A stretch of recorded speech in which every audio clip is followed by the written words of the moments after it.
All right, let's talk about the business analyst interview. It's funny. When I tell people what a BA does, I often get this look. You know the one. They're thinking, oh, so you're the person who's like really good at Excel and makes all the charts look pretty, right? And look, I get it, but that's a huge, huge misconception. The BA interview isn't some technical quiz on your SQL syntax. Not at all. It's a strategic conversation. It's about proving you are the translator, the one person who can be the bridge between two totally different worlds that speak completely different languages. Think of it as a game of communication and proving your value. And today, we're going to show you exactly how to win. So here's how we're going to break it all down. First, we'll get into the right mindset. Think of it as the interview game. Then we'll talk about how you prove your value. After that, we're navigating the minefields, those tricky questions. Then we'll cover how to show your ambition. And finally, we'll get to that all-important final handshake. Okay, first things first. Let's totally reframe what an interview even is. This is not a test. You're not there to just spit out memorized answers. Think of it like a conversation, a dialogue. Your real goal is to figure out the actual problem the company is trying to solve by hiring someone. Every single question they ask you, it's a clue. It's pointing to a pain point they have right now. Your job is to be the detective, to listen to those clues and show them you're the solution they've been looking for. And really, this is the whole shebang. The interviewer's goal is super simple. Can you add value and solve our problems? Think about it. In almost every company, you've got these two sides, right? You've got the business folks over here saying, look, we just want to make more money and have fewer problems. Simple enough. Then you've got the tech team over there saying, okay, great, but we need crystal clear instructions and, a realistic amount of time to build stuff. They both want the company to succeed, but it's like they're speaking completely different languages. And you, as the business analyst, you're the bridge. You're the only one who is truly fluent in both. You're not just translating words, you're translating deep-seated needs into actual workable solutions.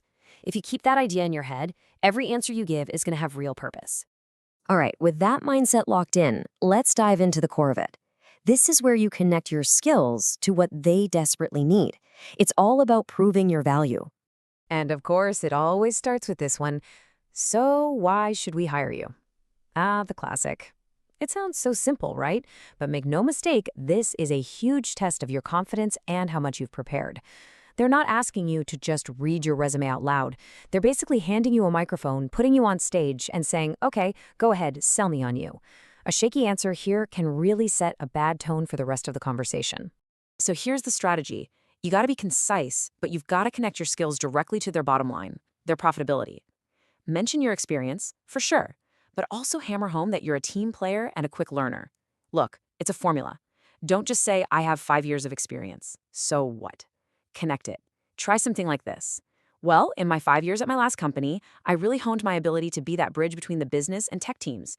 I translated their needs into clear requirements, which directly boosted project efficiency and ultimately the company's profitability. See that? Bam. You're not just a person with skills, you're a problem solver. You're the solution. Okay, now this next question, this is a biggie. What do you think about our business? This right here is the moment of truth. This is where they separate the people who are just looking for any job from the candidates who truly want this job. They want to see if you actually care enough to have done some real digging. Because what they're really asking is this: are you passionate enough to have done your homework? And you would be shocked, I mean truly shocked, at how many people walk in having spent maybe 5 minutes on the company's homepage. That's it. It's such a wasted opportunity. If you want to stand out, you have to go deeper, way deeper. Yeah, check out their website, but then sign up for their newsletter, download their app and use it. Maybe even call their customer support with a genuine question to see what the experience is like. Go on LinkedIn and see who else they're hiring. If you see they're hiring 10 new software engineers and only 1 BA, well, that tells you a story, doesn't it? They're in a massive building phase. Doing this level of homework lets you give an incredibly insightful and maybe even brutally honest answer. It proves you're not just kicking tires, you're already thinking about how to solve their problems. Okay, so now they're going to pivot. They're moving away from the what ifs and into the what did you do's. They want proof. Can you really handle responsibility? Can you juggle a complex project? And maybe most importantly, can you explain that complex project to someone who has no idea what you're talking about? This is your time to shine. And here's the absolute best way to structure your answer. Don't just ramble on. Tell a story. And every great story has a beginning, a middle, and an end. So start with the problem.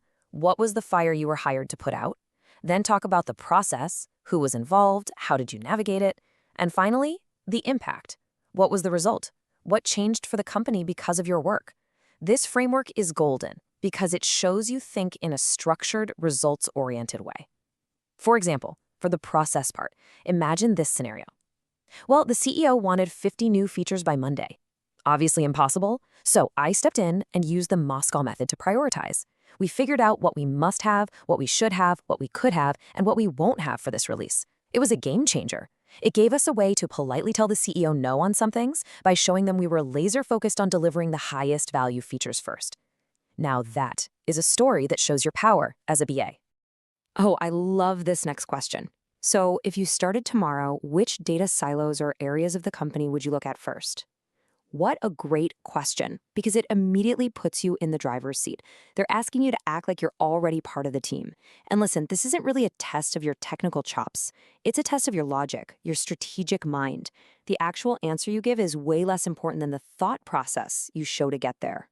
Yeah, this is where you show your thought process. Remember, you don't need to be a math genius or a coding wizard. You need to be a data storyteller. It's your thinking they're buying. So you could approach it like this. Well, based on my research, it looks like you're in a growth phase. So I'd imagine your main goal is building a great product. So before I'd even look at a specific data silo, my first question would be, are we even measuring everything that needs to be measured?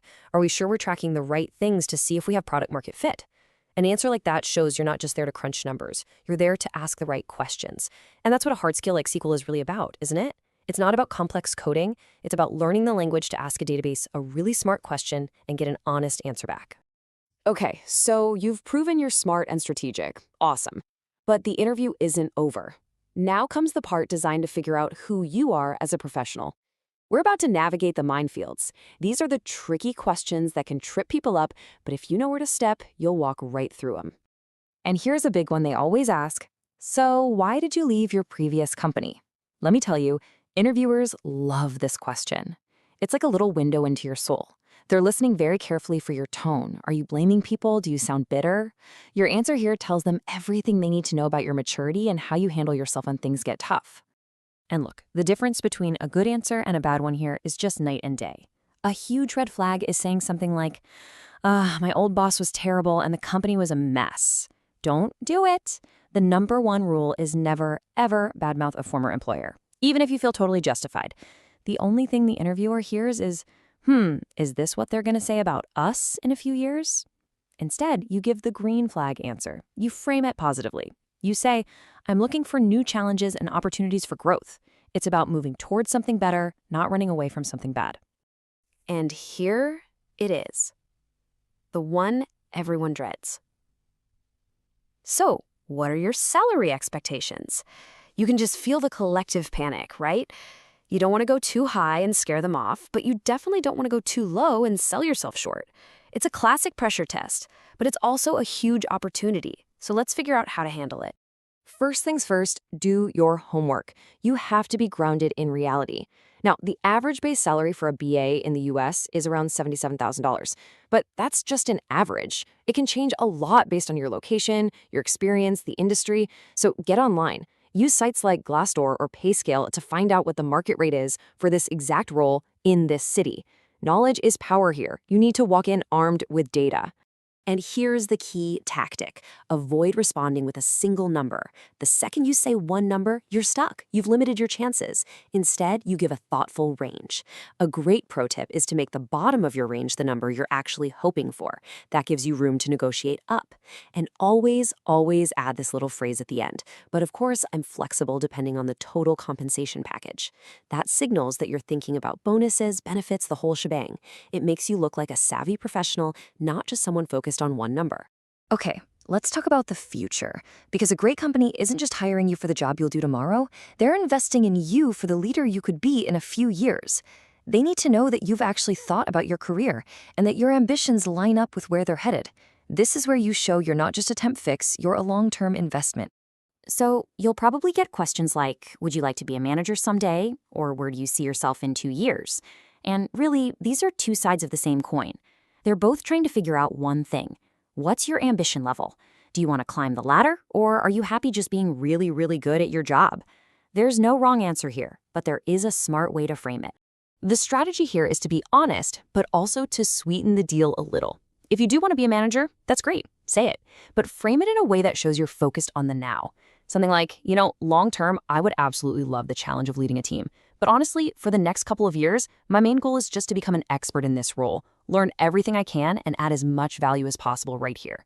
See, that shows you have a plan, you have ambition, but you're not putting pressure on them.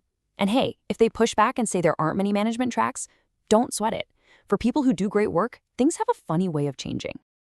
All right, we are at the final handshake. This is it, your last chance to really seal the deal. This is the moment you summarize everything and make one final, lasting impression that separates you from everybody else they've talked to. Do not waste this opportunity. And it usually comes in the form of this question, so is there anything that makes you different from the other candidates? This is not a throwaway question. This is your closing argument. It's a wide open invitation to just step up and confidently state your case one last time. Everything you've done, the research, the stories, it all leads to this. This is your mic drop moment. And here's what your closing argument is all about. An interview isn't a test of your knowledge. It's your first opportunity to prove you can solve their problems. So many of us walk into these rooms battling that voice in our head, that imposter syndrome, worried that someone's going to find us out. But let me tell you something. Your real value isn't just about your hard skills. We live in an age of AI, right? Yeah, AI can crunch numbers faster than any human. But you know what it can't do? It can't sit in a room and negotiate with a really difficult stakeholder.